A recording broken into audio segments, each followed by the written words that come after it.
Muy buenos días, tengan estimados doctorantes. Los saluda con el gusto de siempre, estimados maestrantes, perdón, la doctora María Catalina Domínguez Nájera, y es un honor para su servidora en esta ocasión poder dar inicio con nuestra segunda sesión virtual de la materia que lleva por nombre Derecho y Educación.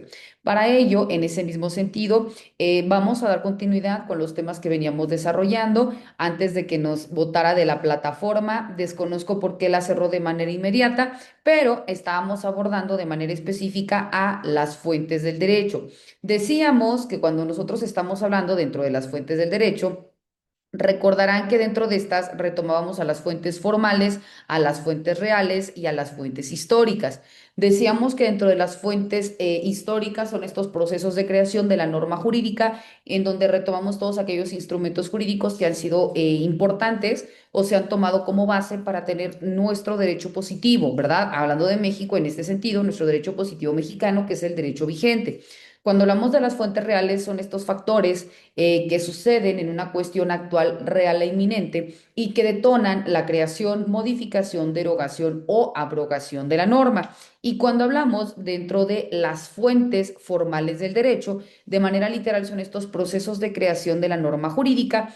Y ahí citábamos a Eduardo García Maínez, quien establece que dentro de las fuentes del derecho se encuentran a la Constitución, a la ley, a la jurisprudencia, a la costumbre y para algunos doctrinarios encuentran a los principios generales del derecho. Si mal no recuerdo, abordábamos en qué consiste cada uno de ellos y después entramos en la clasificación de las fuentes formales. Estas se clasifican en fuentes formales directas y fuentes formales indirectas. ¿Me pueden indicar si ya analizamos cada una de ellas en las fuentes formales directas que encontramos a las legisladas, a las administrativas y a las judiciales? Dentro de las legisladas tenemos a la Constitución, tenemos a las leyes y tenemos a los tratados internacionales.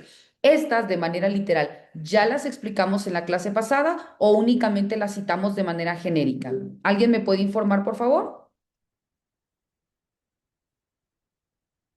¿Ya las analizamos? Analizamos en qué consiste la ley, en qué consisten los tratados internacionales, en qué consiste la Constitución, los elementos que la integran. ¿Eso ya quedó establecido en la sesión pasada? Solamente se mencionó maestra y lo único que mencionó fue así como que la supremacía de la ley. Ah, ok, perfecto, muchas gracias. Bueno, entonces vamos dentro de las fuentes, decíamos que las fuentes formales son estos procesos de creación de la norma y para poder crearlas, estas pueden ser a través de dos vías. Primero tenemos a las fuentes formales directas y luego entonces tenemos a las fuentes formales indirectas. Cuando hablamos de la primera, que son las fuentes formales directas, es cuando la ley la crea directamente la autoridad facultada para ello, que nosotros sabemos que es el Congreso por conducto de los diputados y de los senadores, y que existe el Congreso del Estado para cada una de las entidades federativas que crea las leyes inmediatas dentro de un territorio, hablando en cuanto a una cuestión estatal, y cuando hablamos de la cuestión nacional, leyes de aplicación en ese sentido son facultades inherentes al Congreso de la Unión. Ahora bien, dentro de estas fuentes formales directas, estas a su vez se clasifican en tres. Vamos a establecer dentro de estas fuentes formales directas cuáles encontramos. Bueno, primeramente, hablamos dentro de las fuentes formales directas, existen las legisladas, existen las administrativas y existen las judiciales. Cada una de estas a su vez se subdivide en otras. Por ejemplo, cuando hablamos dentro de las fuentes formales directas legisladas, encontramos a tres. Primero vamos a citar a la Constitución, luego entonces tenemos a las leyes y por último encontramos a los tratados internacionales. Y ustedes dirán, ¿por qué diferenciamos a la Constitución y a las leyes si la Constitución es una ley, ¿verdad? ¿Por qué generarla en un apartado completamente distinto? Bueno, precisamente por esta consideración, como decía hace un momento la compañera, de esta supremacía constitucional y que únicamente a la par se encuentran los tratados internacionales, pero hablando de un derecho interno, encontramos a la Constitución en ese poder jerárquico, llamémoslo así, y cuando hablamos de un derecho internacional, entonces ya homologamos a los tratados internacionales. y por ello la naturaleza de posicionarla en este rango jerárquico. Cuando hablamos de la Constitución, perdón, cuerpo normativo escrito. ¿Por qué se indica esta característica? Porque hay constituciones que son orales en algunos países.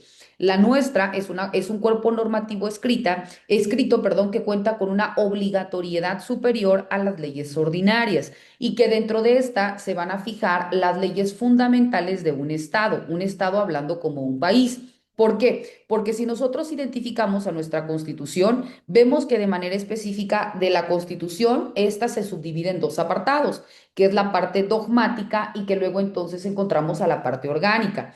En la parte dogmática encontramos los elementos que comprenden los derechos humanos de las personas, que está consagrado del artículo primero al artículo 29 constitucional y que de estos artículos emanan la creación de leyes supletorias. Por ejemplo, si yo te digo la vida, bueno, cuando hablamos de protección de la vida, cuando hablamos que no es permitido en nuestro territorio mexicano realizar prácticas que atenten contra la salud, contra la vida, con cuestiones de esa índole, hablamos de la creación de una ley que es un código penal, porque si yo voy y privo de la vida a alguien, entonces atento contra su vida, existe el delito de homicidio. Si yo voy y entierro un arma punzocortante, entonces cometo un delito de lesiones porque también estoy vulnerando en ese sentido a la vida y estoy atentando contra la salud. Entonces vemos que de un solo artículo de la Constitución ya emana precisamente, primero, hablando del Código Penal. Segundo, si hablamos netamente de la salud, pues emana una ley general de salud.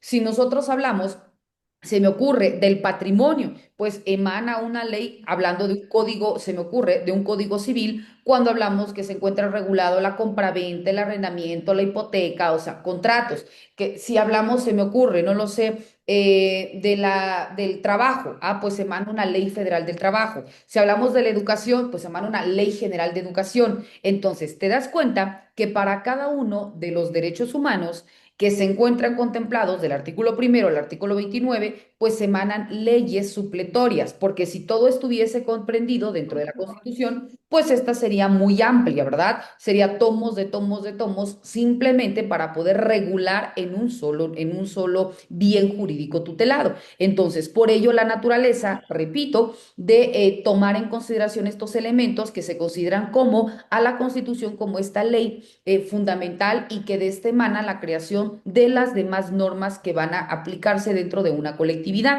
Ahora bien, el contenido de las normas constitucionales se refiere a dos materias básicas, como les decía. La primera de ellas, que reconoce los derechos humanos, que hoy en día se le conoce como derechos humanos, anteriormente se le denominaba como garantías individuales, derechos humanos y sus garantías, los derechos del hombre y del ciudadano, porque ha pasado por una multiplicidad de nominaciones.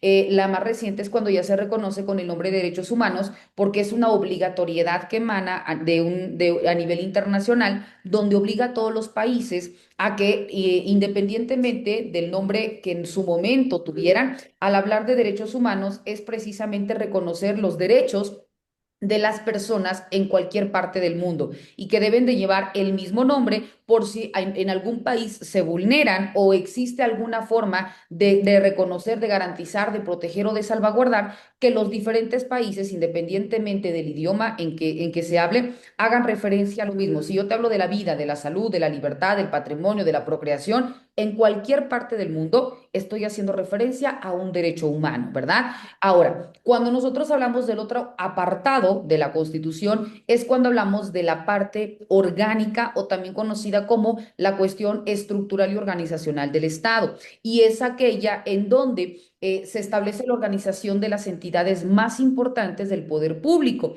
es decir, en donde se regula la división de poderes, las facultades inherentes a cada uno de los poderes, los derechos y obligaciones de los servidores públicos, la creación de tribunales para resolver conflictos, la forma de establecer el sistema de justicia en México, o sea, todas aquellas cuestiones que son importantes para poder garantizar un Estado de Derecho. Y por ello, repito, la importancia de reconocer todo esto que de manera global se unifica en la Constitución y que más adelante vamos a ver que existe incluso un derecho que lo regula como una rama propia del derecho, que es del derecho constitucional. Pero repito, lo vamos a ver más adelante. Ahora, dentro de estas fuentes formales directas legisladas, además de la Constitución, les decía que también se encuentran a las leyes, ¿verdad? Tal cual con este nombre. Y en el mismo sentido, hablamos también de este cuerpo normativo escrito que es emitido por el órgano legislativo. Recordemos que en nuestro país existe una división de poderes, ¿verdad?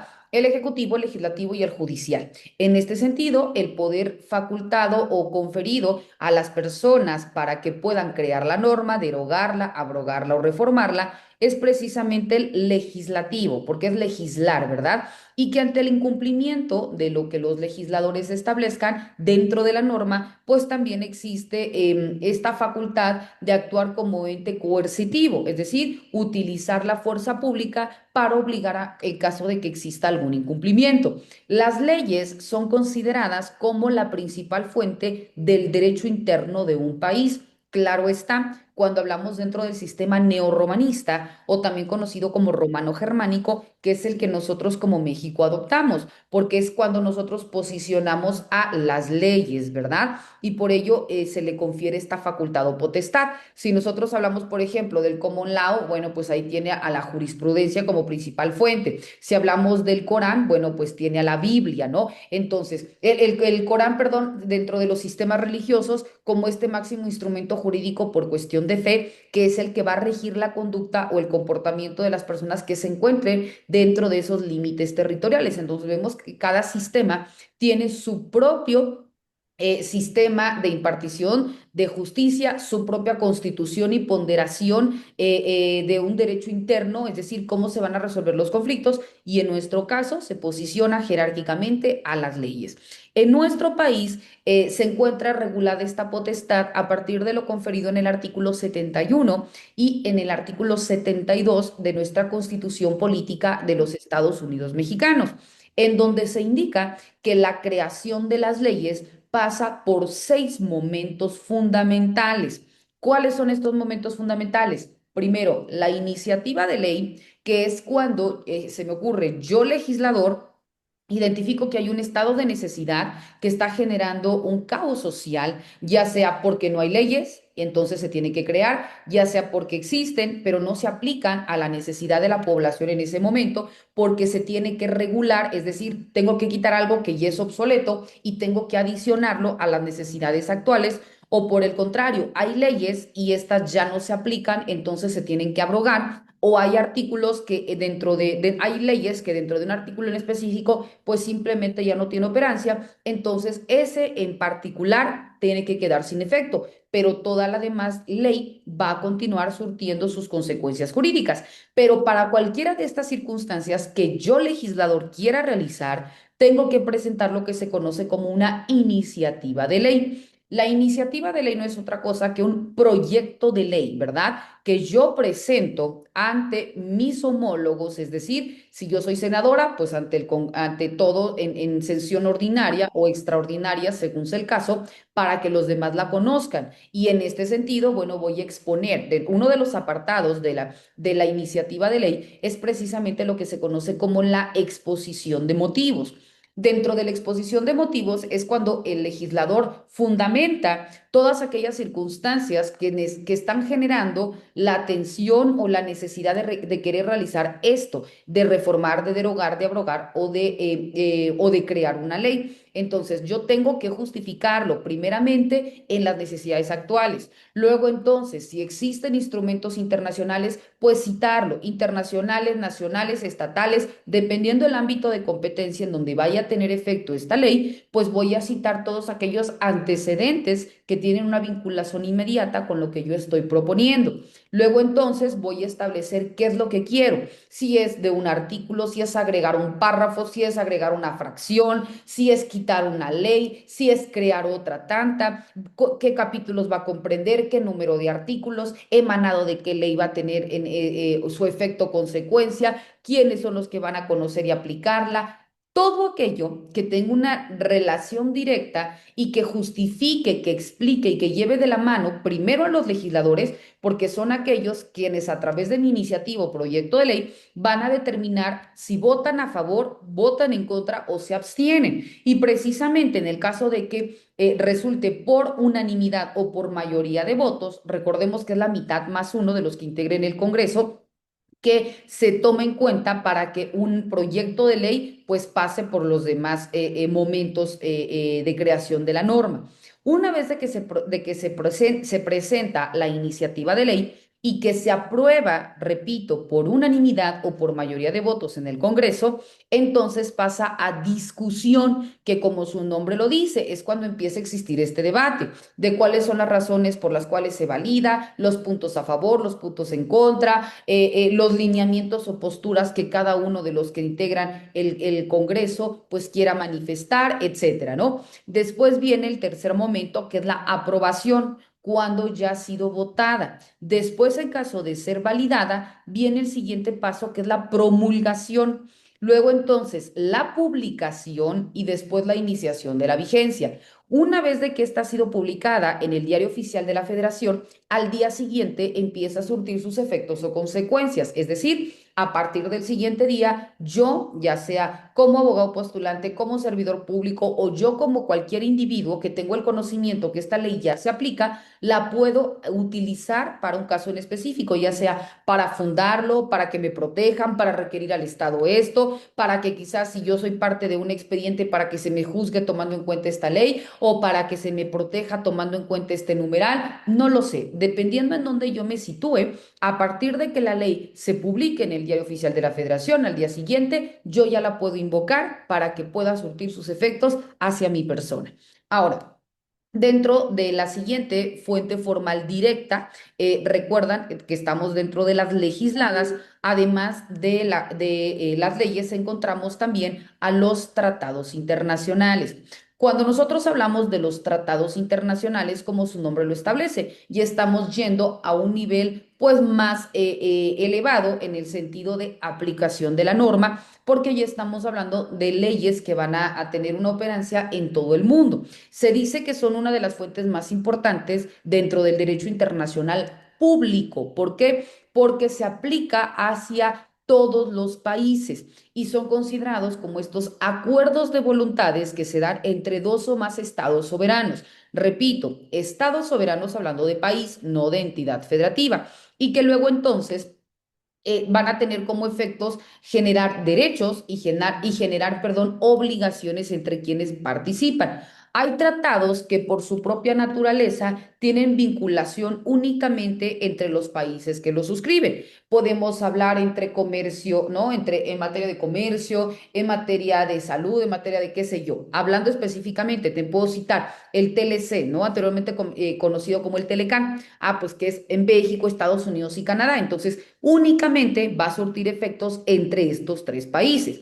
Pero si yo te hablo de tratados internacionales que son de manera global, es decir, que no tienen un país en particular. Por ejemplo, si yo te hablo de la Declaración Universal de los Derechos Humanos, pues todos los países, no específicamente va a decir México, Estados Unidos, Canadá, Cuba, no, porque estamos hablando de leyes que se crean a nivel internacional y que son enfocados en la protección de los derechos humanos.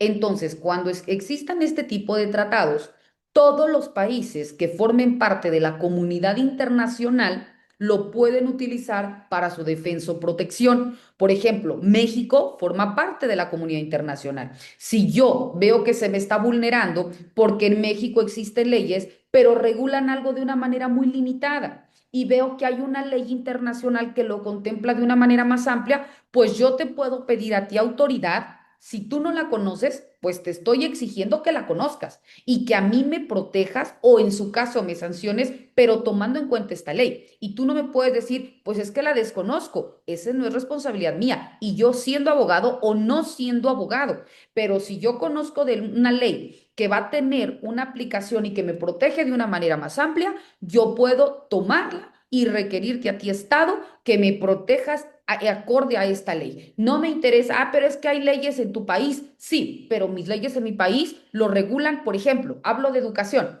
Puede ser que lo regulen muy limitado. Ejemplo, mi ley general de educación, pero pueden haber instrumentos jurídicos internacionales que me protegen o me garantizan de una manera más amplia. Entonces yo los invoco. Y no nada más en educación, en trabajo, en salud, en materia de género, en materia de grupos en condición de minoría, en materia de lo que tú quieras, ¿no? Hay tratados internacionales en todo.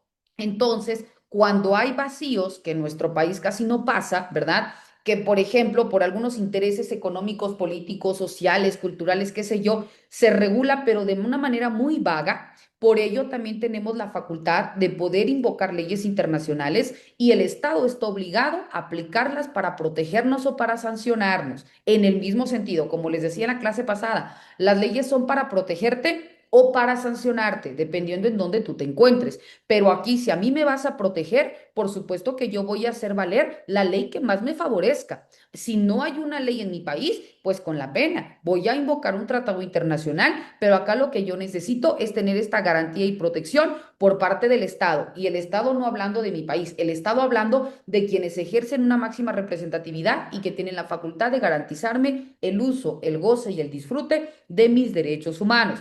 Y eso es precisamente lo que se indica dentro de estos numerales. Ahora, dentro de los tratados internacionales, te decía que estos también, para que puedan existir o puedan tener esta facultad de obligatoriedad, pues primeramente se tienen que reconocer su eficacia dentro de nuestra Constitución. Y en ese sentido, existen dos numerales dentro de nuestra Carta Magna que los facultan. Y ahí tenemos el artículo 76, fracción primera, y encontramos el artículo 89, fracción décima, que son aquellos que regulan la competencia para poder celebrar tratados internacionales.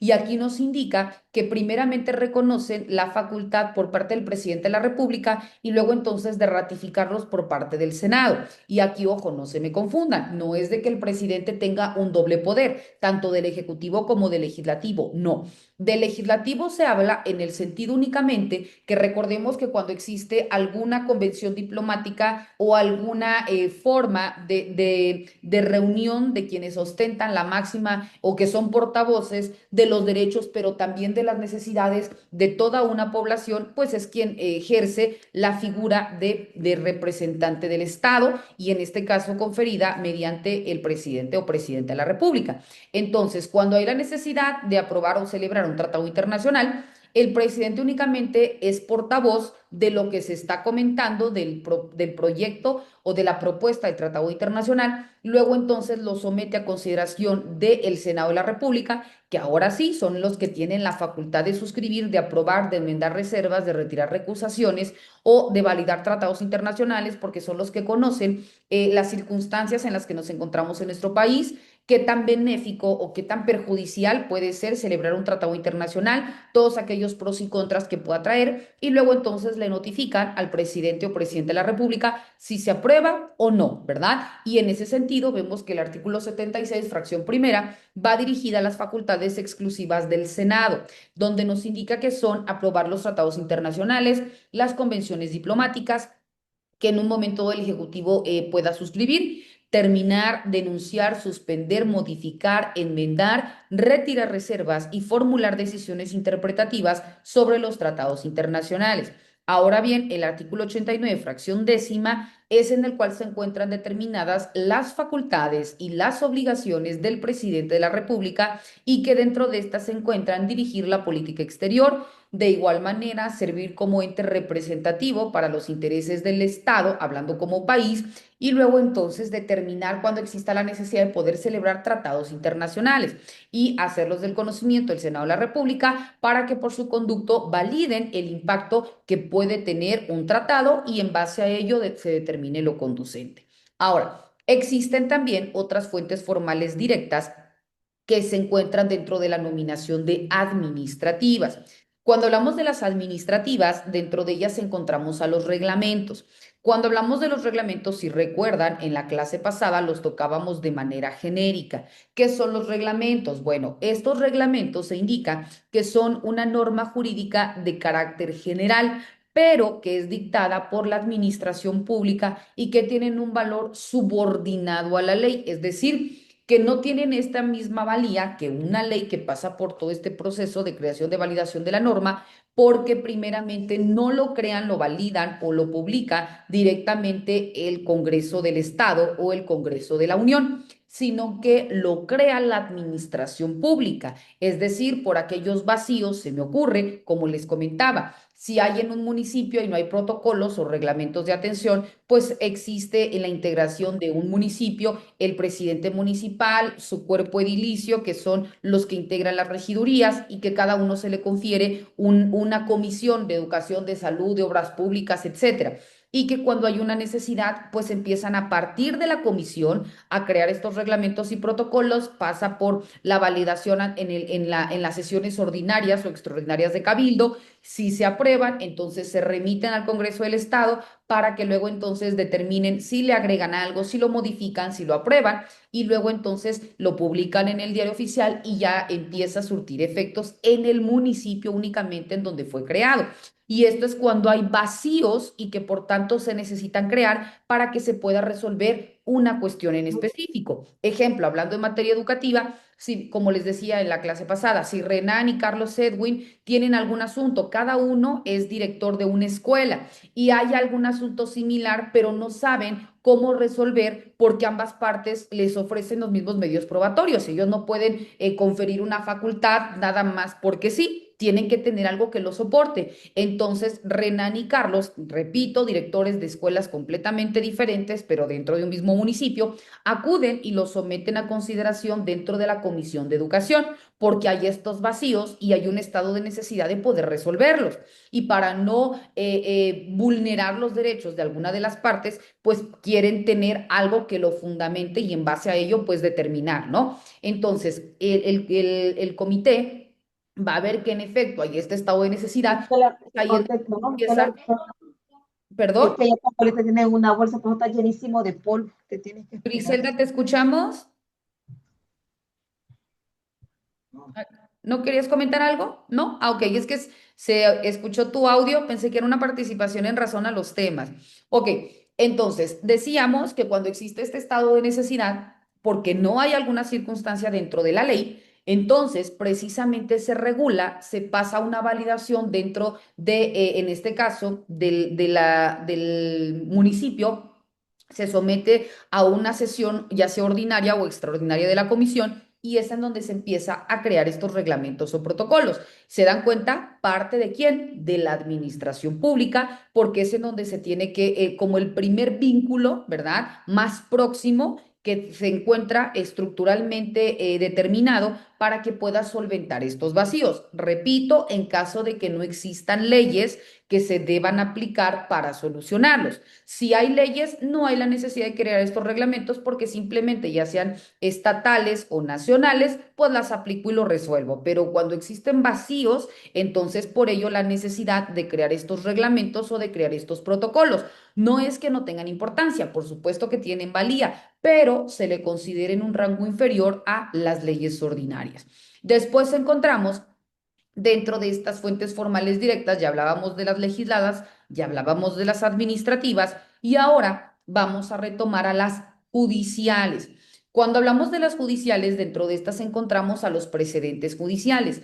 Como su nombre lo dice, precede, porque hay algo antes de, ¿verdad? Entonces, vamos a entender como aquellas decisiones útiles que en algún momento dado se han realizado, se han manifestado por parte de los jueces y que luego entonces en base a ellas pueden tomar en cuenta para poder resolver conflictos a futuro. Por eso son precedentes judiciales, porque son todos aquellos lineamientos que en un momento dado se aplicaron, se tomaron en cuenta y que las leyes, si bien es cierto, de manera literal no lo comprenden, pero existe un caso que de manera muy similar se resolvió, no para que yo copie lo que hizo mi homólogo, simplemente porque quizás en alguna circunstancia pudo requerir un medio probatorio adicional, pudo solicitar alguna circunstancia enfocada en el caso y en el momento que se desarrolló, pues le dotó de certeza para resolver un conflicto. Entonces, eso es lo que se le conoce como precedentes judiciales,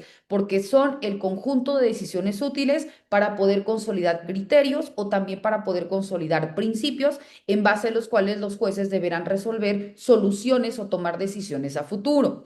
Ahora, dentro de las otras fuentes, recuerdan ustedes que existen las fuentes formales directas, son todos los que ahorita ya analizamos. Y por otro lado se encuentran las fuentes formales indirectas.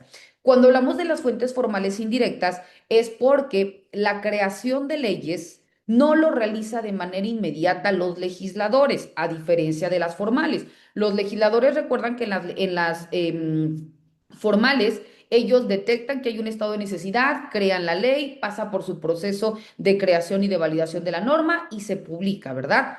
Pero cuando es una fuente formal indirecta, es cuando hay un estado de necesidad y los legisladores son omisos, ¿verdad? Hacen todo menos atender o crear leyes o reformarlas, derogarlas o abrogarlas en base a lo que realmente se necesita. Cuando esas circunstancias pasan, entonces nosotros como ya sea sociedad civil o ya sea como personas en lo individual, ¿verdad? No es que no tengamos más que hacer que aguantarnos, por supuesto que no. A veces decimos, es que los legisladores son los que tienen que reformarlo y no hacen su trabajo, pero porque desconocemos que nosotros también tenemos una facultad para poder presentar proyectos de iniciativa de ley. Ojo, no estoy diciendo que nosotros vamos a crear la ley, porque no somos, no tenemos esta facultad del poder legislativo, pero sí la fuente formal indirecta nos da esta facultad o potestad cuando existan vacíos dentro de la ley o cuando existan circunstancias que generen un estado de necesidad de querer o de deber reformar, crear, derogar o abrogar una norma, de realizar este proceso de análisis, de recopilación de información y de presentarlo ante el Congreso que corresponda. Si la ley que yo quiero que se reforme, que se cree o que se abrogue es en mi estado, entonces este proyecto yo lo voy a presentar al Congreso del Estado. Si el impacto que va a tener es a nivel nacional, entonces mi proyecto lo presento al Congreso de la Unión. Y para que vaya quedando más claro, les voy a recordar también el ejemplo de la clase pasada.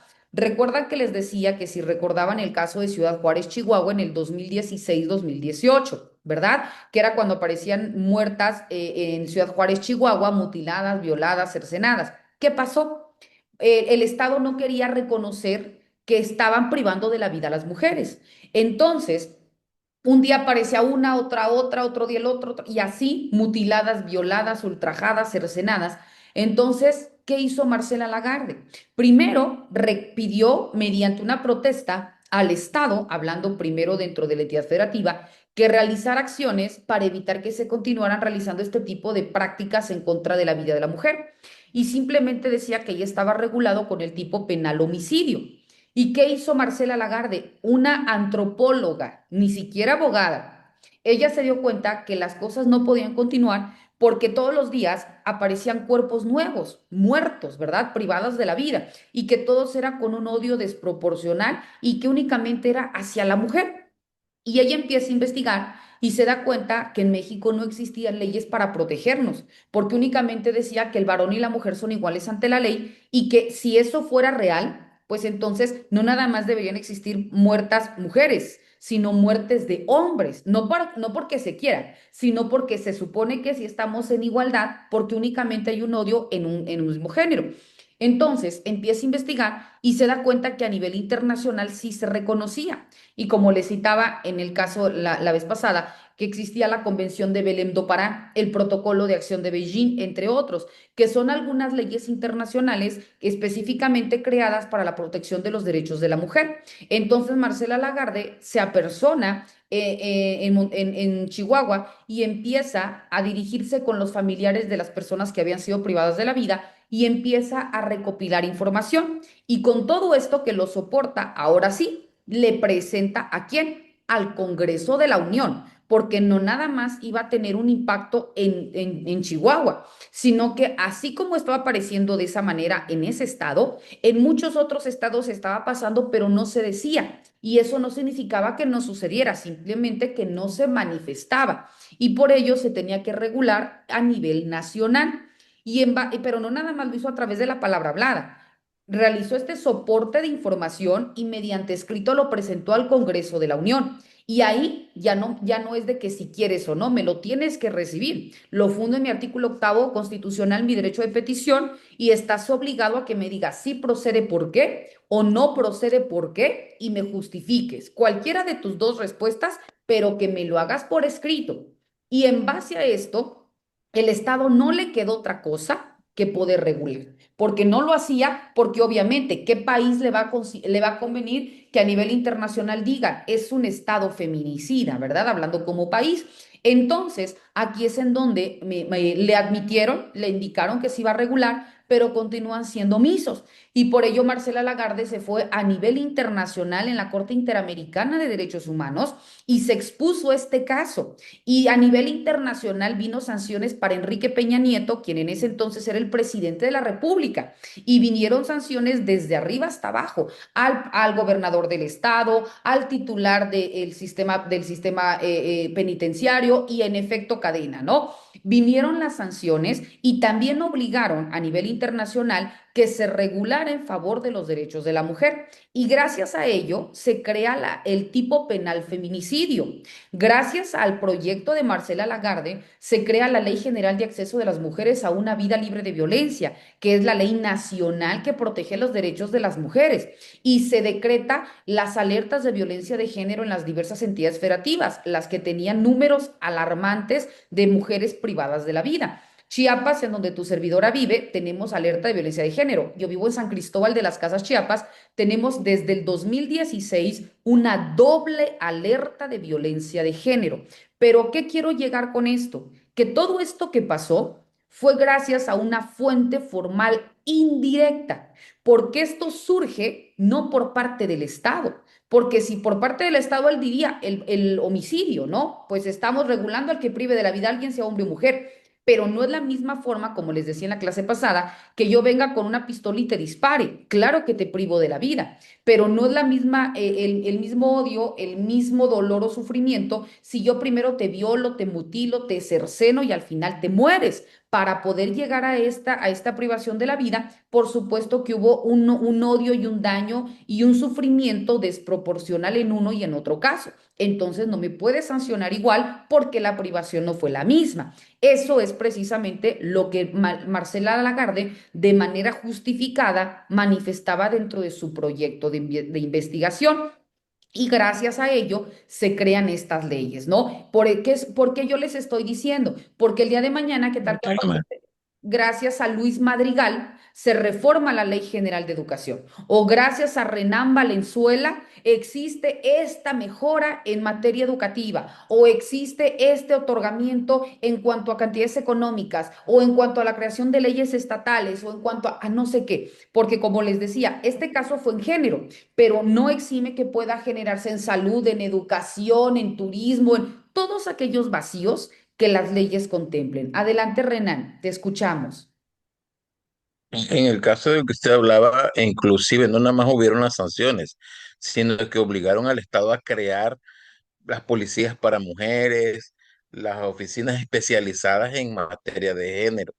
Como dice usted, ciertamente no fue el Estado lo que menos quería era meterse en ese asunto de crear, porque para ellos representan no nada más una vergüenza, sino es un gasto, es una derogación económica tremenda de Hacienda, pero la tuvieron que hacer porque ya no es que si querían, sino que como estamos adheridos a las cuestiones internacionales, ya fue prácticamente una orden y una llamada de atención para todos los que, desde el presidente de la República hasta el asunto particular que fue Chihuahua, fue de las muertes de Juárez.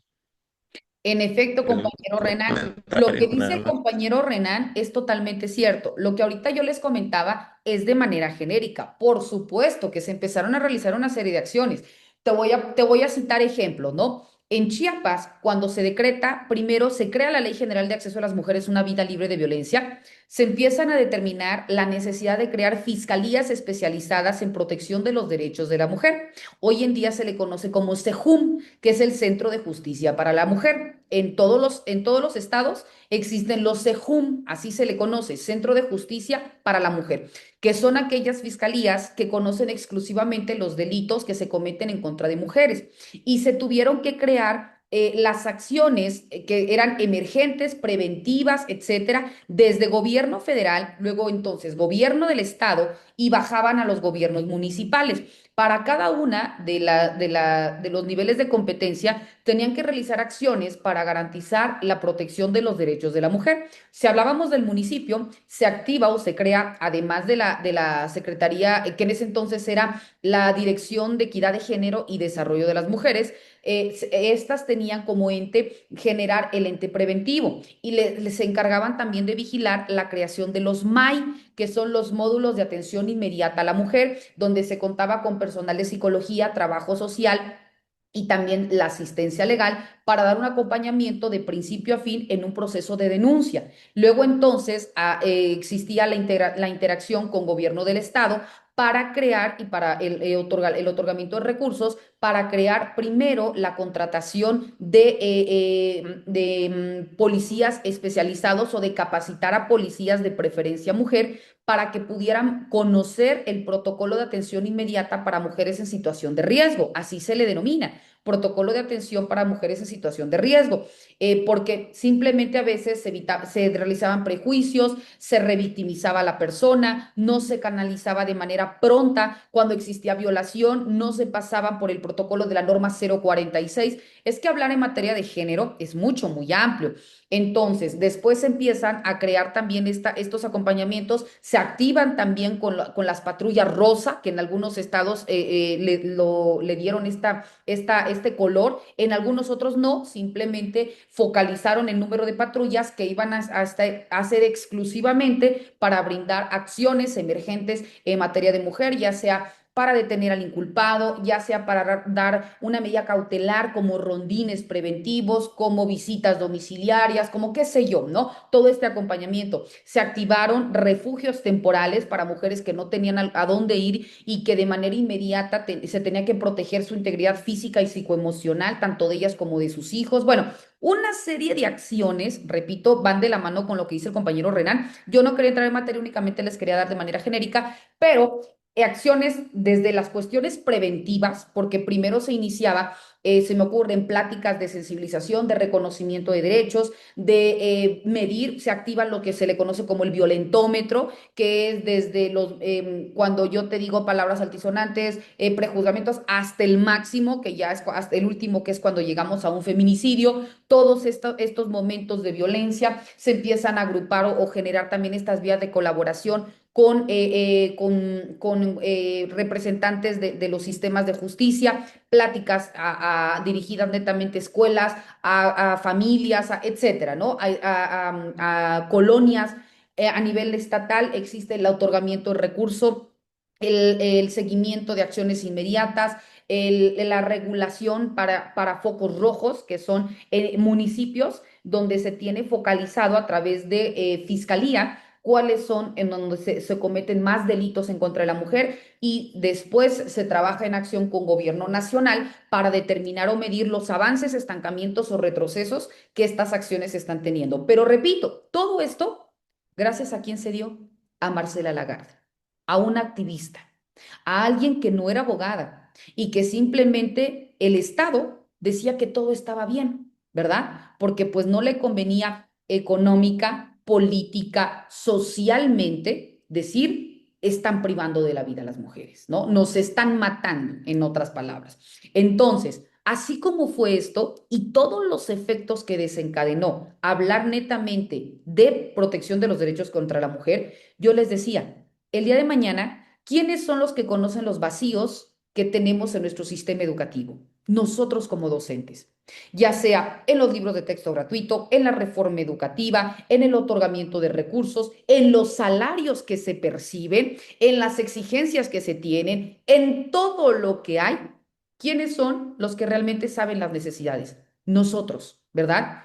Y los legisladores regulan en lo que creen y muchas cosas que regulan no sirven para nada. Y lo que realmente se necesita, ni siquiera se da uno cuenta o no se quiere uno dar cuenta. Pero por ello nos dice las fuentes formales indirectas, que son estas facultades que tú tienes y que ahora sí te das cuenta que cuando el gobierno sea omiso, ya no es si quieres, yo lo puedo iniciar, te lo puedo entregar y el día de mañana, ¿qué tal que Diana Ocaña, Citlali Díaz, Griselda Cruz Alejandro, qué sé yo? Se dice, hubo una verdadera reforma en materia educativa gracias a Griselda Cruz Alejandro, gracias a Stephanie Gómez, gracias a Fernando Nishimura, ¿no? Porque presentaron este proyecto, porque generó esto, porque se tuvo que reestructurar el sistema educativo, porque se tuvo que generar un mejor salario a los maestros, porque se tuvo que dotar de herramientas, porque se tuvo que realizar esto, no lo sé, pero porque nosotros somos los que sabemos nuestra realidad. Y eso es precisamente, en otras palabras, lo que corresponde a las fuentes formales indirectas, ya que éstas nos dice que son aquella actividad consciente o en su caso inconsciente de nosotros como particulares para poder requerir, exigir o bien otorgar elementos ante el Estado para que se pueda regular en protección de los derechos de nosotros. Dentro de estas fuentes formales indirectas también existe una subclasificación que son en tres. Encontramos a las fuentes delegadas, encontramos a las espontáneas y encontramos a las heredadas. Dentro de las delegadas encontramos a los contratos. ¿Qué son los contratos?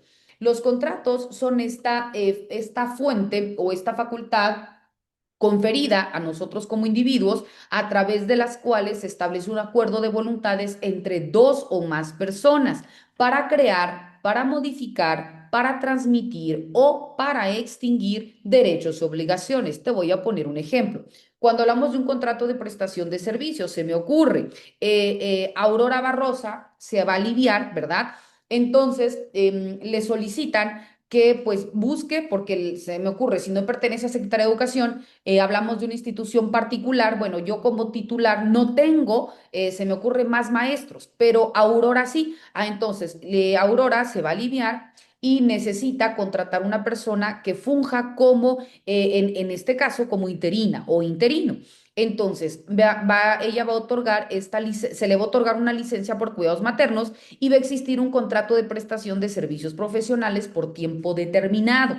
¿Quiénes lo van a suscribir? Las partes, ¿no? En donde se van a establecer quiénes son las partes mayores de edad, sus generales. Las generales es su número de identidad en cuanto a su credencial para votar, su domicilio, su edad, etcétera, ¿no? Todo aquello que individualice a la persona. Y después aparecerá el apartado de cláusulas, en donde se establece la naturaleza del contrato, por qué tiempo va a ser, cuál va a ser el concepto de pago, cada cuánto se va a otorgar, en dónde se va a otorgar, cuáles son los derechos que adquieren, cuáles son las obligaciones que adquieren, todo aquello que genere una igualdad en protección de derechos, tanto para el patrón como para el trabajador, y así, en caso de que se extinga esta relación laboral, pues no vaya a existir ninguna responsabilidad para alguna de las partes. Ahí es en donde nosotros estamos hablando de una fuente formal indirecta específicamente delegada en su modalidad de contrato.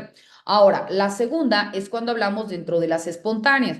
En las espontáneas encontramos a la costumbre. Ya decíamos en la clase pasada que la costumbre es esta práctica reiterada que transgeneracionalmente se toma como cierta en un tiempo y en un espacio determinado. Y por último, encontramos a las heredadas y dentro de ellas tenemos a los principios generales del derecho.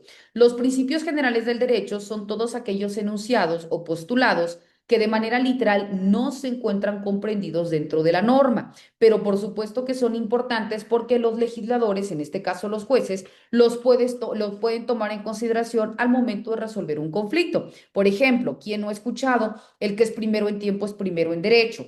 O nadie puede ser juzgado dos veces por el mismo delito, o nadie puede ser juez y parte en un mismo asunto, ¿no? Entonces, estos son algunos principios generales del derecho que la autoridad también puede hacer referencia y en base a ello poder emitir un resolutivo. Y con ello estamos culminando lo que son las fuentes del derecho. Ahora, otro de los temas que marca nuestro plan de estudios es hacer referencia al derecho constitucional. Hace rato decíamos de la Constitución, pero existe una clasificación dentro del derecho, una rama del derecho que se le denomina derecho constitucional, y este es muy importante en nuestro país porque regula al Estado, a la división de poderes de la federación, que sabemos que son en tres: ejecutivo, legislativo y judicial. Regula también las atribuciones y las obligaciones que emanan de cada uno de los poderes. Regula también las relaciones de poderes entre el gobierno y los gobernados, y también tutela los derechos de nosotros como gobernados frente a nuestra nación mexicana. De igual manera, el derecho constitucional, como su nombre lo dice, tiene como soporte a la Constitución, y dentro de ella se garantiza que existe un Estado de Derecho, se reconocen los derechos fundamentales que tenemos como personas, que se le da la nominación de derechos humanos, y también se reconocen los principios constitucionales para que exista esta garantía, protección y salvaguarda de los derechos. En nuestro país vemos que la Constitución que actualmente nos rige es la de 1917, que ha tenido una multiplicidad de reformas, pero también es importante que nosotros, quizás de manera genérica, pues conozcamos cómo se integra nuestra Constitución, porque se me ocurre, si yo le digo a Fernando Nishimura, agarra usted su diccionario y me puede buscar el significado de la palabra, no sé, ecología. Pues Fernando va a agarrar el diccionario y no va a buscar hoja por hoja, ¿verdad? Él va a ir de manera inmediata a buscarlo por abecedario. Entonces va a ir hasta donde encuentre la letra E, y ahora sí va a empezar a buscar la palabra ecología, ¿verdad? Pero porque ya conoce cómo estructuralmente está dividido el diccionario. Pero ¿cuántos de nosotros conocemos cómo está dividida nuestra Constitución? Si yo les hablo, se me ocurre, a ver, FAM, así me aparece dentro de la plataforma FAM. Búsqueme usted, por favor, dónde encontramos al derecho humano a la salud. Quizá FAM me tenga que leer artículo por artículo hasta saber en dónde está. ¿Pero por qué? Porque no conocemos cómo se estructura nuestra Constitución. Entonces, quizá lo básico sí estamos obligados a conocerlo, porque, repito, es nuestro documento interno base. De entrada, es importante saber que nuestra Constitución está integrada por 136 artículos. Estos 136 artículos se subdividen en 9 títulos, que hacen mucho más sencillo que podamos ubicarlo y luego entonces identificar en dónde se encuentra cada cosa. Y estos 9 títulos a su vez se encuentran divididos por capítulos, y dentro de los capítulos encontramos a los artículos. Cuando hablamos del título primero de la Constitución, es en donde nosotros vamos a encontrar los derechos humanos y las garantías de las cuales gozamos todas las personas por encontrarnos dentro del territorio mexicano. De igual manera, dentro de este título se establece que nuestra nación es única e indivisible, ¿verdad? Y también establece los derechos y las obligaciones que tenemos tanto nosotros como mexicanos, los extranjeros, y los derechos para poder adquirir una ciudadanía. Ahora, cuando hacemos referencia al título segundo, este hace referencia netamente a la soberanía nacional, en donde nos dice que la soberanía nacional reside esencial y originalmente en el pueblo. Acá también nos dice que el pueblo va a constituirse en una república, y que es representativa, democrática, laica y federal, y que está constituida por estados libres y soberanos, ¿verdad? Y además hace referencia a que en nuestro territorio nos encontramos divididos por integrantes dentro de una federación y dentro de seres dentro de un territorio nacional. Es decir, establece los límites territoriales, las facultades para toda la federación y los individuos por el simple hecho de encontrarnos en territorio mexicano, pero también le confiere autonomía a cada una de las entidades federativas para que pueda constituirse a través de un territorio, de una población y de un gobierno. Incluso le da la facultad para poder crear leyes, siempre y cuando las nacionales no regulen algo que se tenga que regular dentro de ese estado en específico, siempre y cuando vaya en sintonía con lo que digan las leyes nacionales. Por supuesto que tú puedes crear tus leyes estatales. Ahora, el título tercero de la Constitución hace referencia al supremo poder de la federación y a la división de los tres poderes: el poder legislativo, el poder ejecutivo y el judicial. También hace referencia a la integración, a las facultades y a las obligaciones que va a adquirir cada uno de estos poderes, los fines que tiene o que debe perseguir cada uno, ya no nada más de los poderes, ahora hablando de las personas que van a ejercer ese poder, es decir, de los servidores públicos. Cuando hacemos referencia al título cuarto, refiere exclusivamente a las responsabilidades de los servidores públicos, así como de los particulares que puedan incurrir en faltas administrativas graves o también en cuanto a hechos de corrupción o aquellos que atenten contra el patrimonio del Estado. Todo ello se encuentra dentro del título cuarto. En el título quinto encontramos a el régimen interior de los estados de la federación, a la base de la división territorial, a la organización política y administrativa y todas aquellas facultades y obligaciones que tienen los municipios. Dentro del título sexto hace referencia a que todas las personas tenemos derecho a un trato digno y socialmente útil y que también debemos de gozar en ese sentido con un trabajo que nos garantice la satisfacción de nuestras necesidades básicas por concepto de salario. Dentro del título séptimo hace referencia a prevenciones generales como por ejemplo las remuneraciones de los servidores públicos, el pago por concepto de presupuesto, la separación del Estado y de la Iglesia, todo aquello que tiene que ver de manera específica con los beneficios colectivos de nuestro territorio. Dentro del título octavo hace referencia a la que nuestra Constitución puede ser adicionada o reformada en cualquier momento, siempre y cuando se realice con los protocolos que la propia normativa establece. Y el título noveno hace referencia a la inviolabilidad de la ley. Después abordamos a el otro de los temas que es hablar de derecho administrativo. Cuando hablamos del derecho administrativo, se dice que es esta rama del derecho público que regula la organización, el funcionamiento, los poderes y los deberes de la administración pública, pero también regula las relaciones jurídicas entre el poder público y nosotros como individuos, para que luego entonces podamos garantizar esta existencia de satisfacción de necesidades. Ahí también otro de los puntos es hablar de política. Cuando hablamos de política de manera genérica, bueno, pues también se entiende como a todos aquellos asuntos, poderes o facultades que pueden estar, si hablamos netamente dentro de un territorio, del Estado, de los gobiernos o de las naciones, con relación a nosotros como individuos, o sea, el poder que les está haciendo o que se les ha otorgado o conferido para que puedan realizar determinadas funciones. Pero también hablar de política es esta misma forma de ejercer el poder, ya sea para satisfacer los intereses de una colectividad como máxima figura representativa, como ente que protege a toda una colectividad, dependiendo el campo o el ámbito en donde nosotros querramos incidir. Ahora, específicamente hablando de educación, la educación se dice que es este proceso de enseñanza-aprendizaje que dota a todas las personas a través de transmisión de conocimientos, de habilidades y de valores para el desarrollo personal y también para que tenga un desarrollo social. Este proceso puede ser formal, hablando de una institucionalización, hablando de escuelas o hablando de universidades, o también puede ser una educación no formal, que es aquella que se considera como intencional, pero que sale de estos sistemas pues rígidos, ¿no? Institucionalmente hablando. O también informal, que no es lo mismo, que es aquel que se adquiere a través de la vida y la experiencia. Cualquiera de estos que nosotros hagamos uso, pero que contribuya en un acrecentamiento de información y conocimiento, pues estamos hablando de una cuestión educativa. Dentro de los tipos de educación, estas se dividen en tres, que es la educación formal, la educación no formal y, como ya decíamos, la educación informal. La educación formal, la que se da en instituciones como escuelas, institutos y universidades, que contamos con un plan de estudio organizado y que tiene como objetivo obtener un título de grado, ¿verdad? Un título de reconocimiento.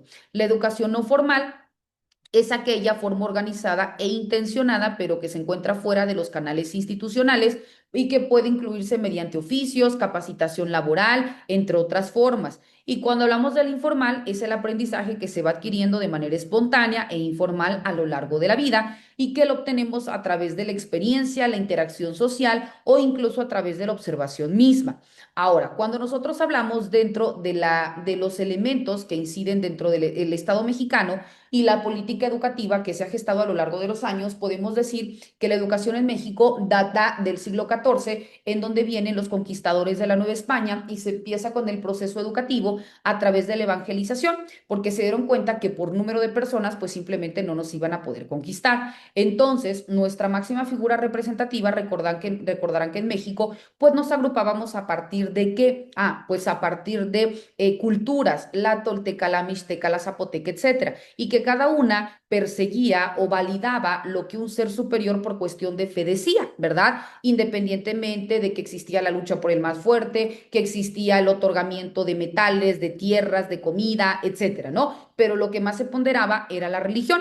Muchos adoraban a la serpiente, al jaguar, a metales o piedras preciosas, a la lluvia, al fuego, al sol, a qué sé yo. Entonces se dieron cuenta que a través de la fe o la evangelización nos podían pues tener un control de nosotros. Y a partir de eso se dan cuenta que María la Malinche era la que unificaba a las culturas a partir de esta profesión de fe. Entonces vienen los de la Nueva España y se dan cuenta que este era el proceso para llegar a todos nosotros y quitarnos nuestros metales o piedras preciosas y darnos a cambio baratijas. Y esto es lo que hacen y empiezan a primero evangelizar a partir de una élite que era mediante la élite criolla. Solamente evangelizaban a la élite criolla, que eran aquellas personas que tenían el máximo poder dentro de una colectividad. Y obviamente al ser quienes dominaban y yo te evangelizaba, pues continuaba teniendo el control de toda la ciudadanía de manera global. Y es así en donde piensan a realizarse este proceso. Después viene la lucha entre los criollos y los liberales para que la educación no fuera cuadrada, sino fuese dirigida a todos los que quisieran en un momento dado, pues acceder a ella. Y empieza este proceso de disputa. Y esto detona a que se da un proceso de cambio del periodo de instrucción, que era el rígido, a un proceso más flexible que se le denomina como proceso de formación, en donde ya se abarca a todas las personas que quisieran obtener esta capacitación, llamémosle así. Luego entonces de este proceso revolucionario en donde de manera literal existe un estancamiento en el desarrollo del proceso educativo y empieza a tener un auge hasta 1917 con la constitución que actualmente nos rige porque es la que eleva a rango constitucional el derecho humano a la educación, en donde ya se habla de una educación laica, gratuita y obligatoria, pero también empiezan una serie de reformas a nuestra constitución en materia educativa porque primero se reconocía la cuestión garante la cuestión socialista, luego pasa para hacer también o conocerse el deporte, después ya se empieza a hablar de nuevas reformas en donde ya se otorgaran becas a los alumnos, en donde ya se utilizaran los comedores para que pudieran tener esta nueva forma de acceder no únicamente a una educación, sino también a insumos para satisfacer necesidades, porque muchos alumnos ya no continuaban su proceso educativo porque tenían que trabajar para poder contribuir en la casa, entonces empiezan a crear lo que son este tipo de becas, de apoyos.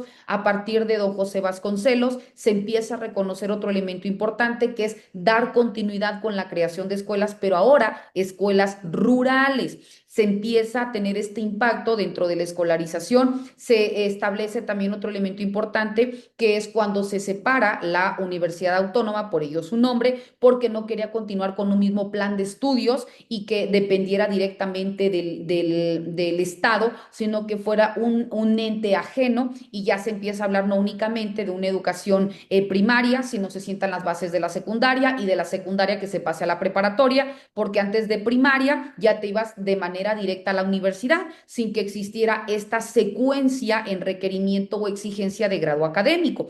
Todos estos procesos fueron los que en diferentes épocas se manifestaron hasta generar lo que hoy en día conocemos que la educación sea de manera consecutiva, preescolar, primaria, secundaria, preparatoria, la universidad y luego entonces el posgrado. Se habla también de la necesidad de crear la Secretaría de Educación Pública para que no nada más quedara la principal responsabilidad directamente a los municipios, sino que esta facultad ya se le confiriera a un ente nacional que pudiera tener supervisorías en cada una de las entes federativas, pero que ya existiera esta Secretaría de Educación Pública. De igual manera, se establece la necesidad de crear a la par un sindicato que se le conoce como la CENTE, el sindicato de docentes o del magisterio a nivel nacional para que también se protegieran los derechos de la base trabajadora, para que en ese mismo sentido también se empezaran a crear el Politécnico Nacional, el COVACH, el CONALEP, centros específicos que a la par de brindarte los elementos para poder tener o dedicarte quizás una educación técnica, ¿verdad? Si ya no por las necesidades o circunstancias no podías